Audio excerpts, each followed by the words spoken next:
ఒకరోజు ఓ వ్యక్తి ప్రార్థన చేస్తూ ఉంటుంటే దేవుడు అతనితో అంటున్నాడు, అయ్యా నువ్వు నా కోసం 3 సంఘాలు నిర్మించాలని చెప్పి. ఇదిగో ఆ వ్యక్తి ఎవరో కాదు, ఆ వ్యక్తి పేరు బిల్లీ బ్రే. ఈయన ఒకప్పుడు పచ్చి తాగుబోతు. అయితే దేవుడు ఇతన్ని దర్శించగా ఇతను రక్షణ పొంది ఆ తర్వాత గొప్ప సువార్థికుడు అయిపోయాడు.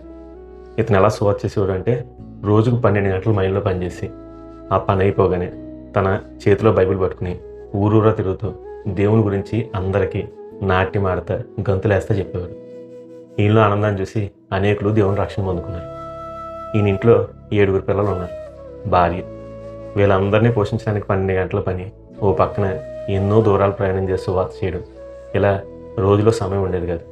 అలాగే ఏ రోజుకి ఆహారం ఆ రోజే వచ్చేది. ఇలాంటి సమయంలో ఇతను ప్రార్థన చేస్తూ ఉండగా దేవుడు ఇతనితో అంటున్నాడు, బిల్లీ బ్రే నువ్వు 3 సంఘాలు కట్టాలని చెప్పి. ఇతనికి అప్పుడు ఏమీ అర్థం కాలేదు. అయితే బిల్లీ బ్రే గారికి ఒక విషయం తెలుసు, అదేంటంటే దేవుడు చెప్తే దేవుడు చేస్తాడని చెప్పి.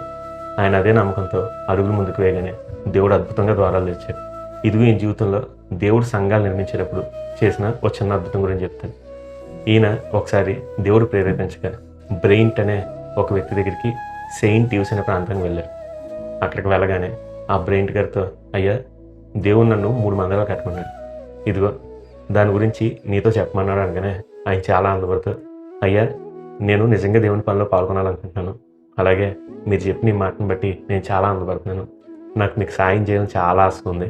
అయితే అయ్యే ఇది అన్ సీజన్, ఇప్పుడు చేపలు పడడం లేదు, మేము చాలా కొరతలో ఉన్నాం, ఏ రోజుకి ఆ రోజే ఆహారం దొరుకుతుంది, నాకు మీకు సాయం చేయాలని ఉంది కానీ చేపలు పడడం లేదు అయ్యా అని అంటే బిల్లీ బ్రే గారు అన్నారు, అయ్యా ఆ రోజు పేతురికి దేవుడు గొప్ప చేపల రాసిన ఇచ్చారు కదా, ఈరోజు నీకు దేవుడికి సాయం చేయాలని ఆశ ఉంటే ఆయన తప్పకుండా నీకు చేపల రాసిన ఇస్తాడని చెప్పారు. ఆ రోజు రాత్రి ప్రార్థన చేసుకున్నారు. వెంటనే మర్నాడు ఉదయం కొంతమంది జాలర్ రత్న దగ్గరికి వచ్చి, అయ్యా మనం గొప్ప చేపల సమూహం పడ్డది అన్నారు. ఒక దోన్లో 10,000 పడ్డాయి అయ్యా, ఇంకో దోన్లో 20,000 పడ్డాయని చెప్పగానే ఆ జాలరీ ఆశ్చర్యపోయాడు.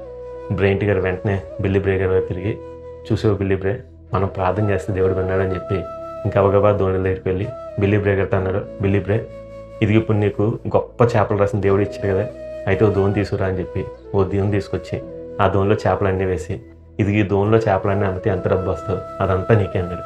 అలా ఓ దోణి నిండా చేపలు వేసి ఆ దోణిలోని చేపలన్నీ అమ్మితే $6.75 వచ్చినాయి. ఈ $6.75 బిల్లీ బ్రే గారి చేతిలో పెట్టి దీన్ని దేవుని మందిర పనిలో ఉపయోగించాను. అలా ఒకటి కాదు 2 కాదు, దేవుడు ఎన్నోసార్లు తానే చెప్పారు కనబట్టి తానే బిల్లీ బ్రే గారికి సహాయం చేస్తా ఆయన పని జరిగించుకున్నాడు. ఈరోజు మీలో ఎవరైనా దేవుడు మిమ్మల్ని పని చేయమంటే నా వల్ల కాదు, నా దగ్గర ఇది లేదు అంటున్నారా, అయితే నమ్మండి, దేవుడు చెప్తే దేవుడే చేస్తాడు.